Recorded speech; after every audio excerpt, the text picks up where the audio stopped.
everyone! Welcome back to our EAPP class. In today's lesson, we will talk about the academic reading strategies, our third lesson in EAPP. Again, this is Mrs. Jessa your EAPP teacher. What do you need to know? Learning competency number 2. The learner uses knowledge of text structure to glean the information he or she needs. By saying text structure, we mean the way the author organizes a particular text, or how the text is actually organized. To glean means to gather or to collect. What are the learning objectives? At the end of the lesson, learners are expected to, first, identify the different reading strategies as tools in academic writing. Second, evaluate one's purpose for reading. And third, use knowledge of text structure to glean information he or she needs. What's in? So let us recall the important concepts we've learned from the last lesson, which is lesson 2. First, formal language and informal language are associated with particular choices of grammar and vocabulary. Second, contractions, relative clauses without a relative pronoun, and ellipses are more common in informal language. So in the sentences, she has decided to accept the job. She has decided to accept the job.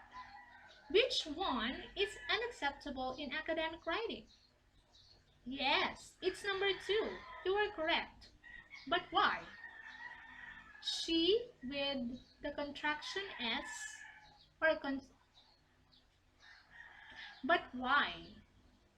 Is informal. It is a contraction which is unacceptable in formal writing. We now proceed to our new lesson.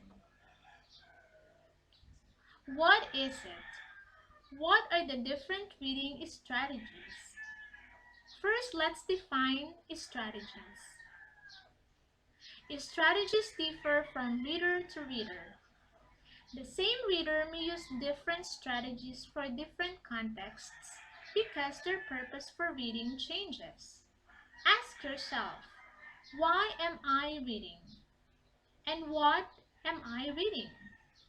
When deciding which strategies to try. What is it? What are the purposes of reading? People read different kinds of text.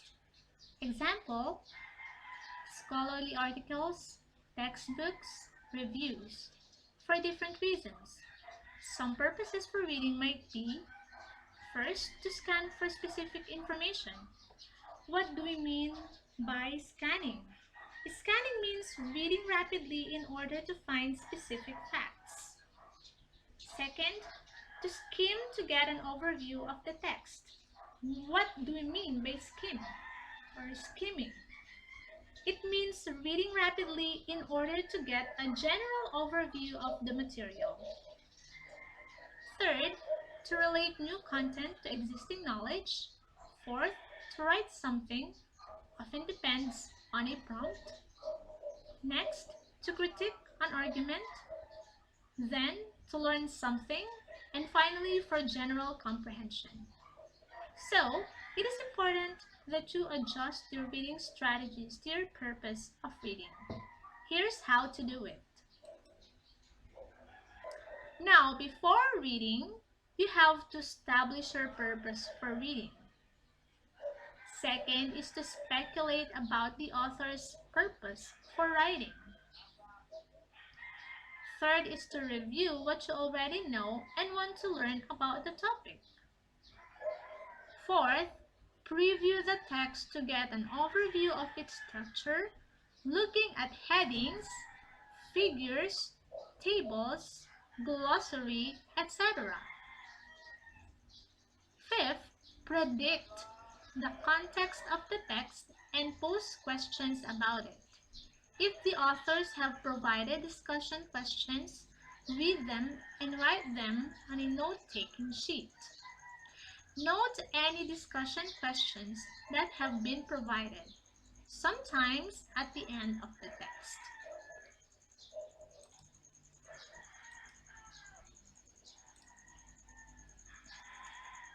During reading, annotate and mark, sparingly though, sections of the text to easily recall important or interesting ideas. I remember when I first received a book from a special friend. It contains some writings by the previous owner. And I noticed that although it contains annotations, the book itself is still neat. Meaning to say, you just annotate, you just make mark on the important lines or words that you appreciate or give you some insights about a very special thing. Next, check your predictions and find answers to posed questions. Use headings and transition words to identify relationships in the text. Fourth, create a vocabulary list of other unfamiliar words to define later. Fifth, try to infer unfamiliar words' meanings by identifying their relationship to the main idea. Next, connect the text to what you already know about the topic.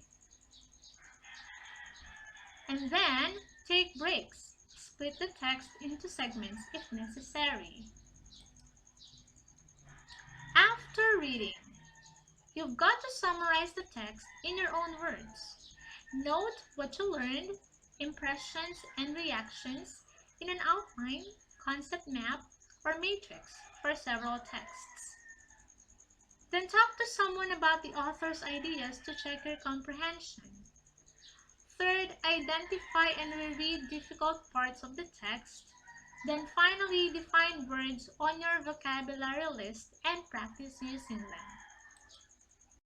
Close to me.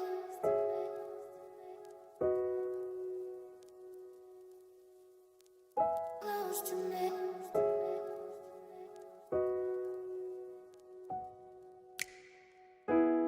Ask the question, then you said it. Always saying things you're regretting. Can't erase the steps we've taken. Can't go back.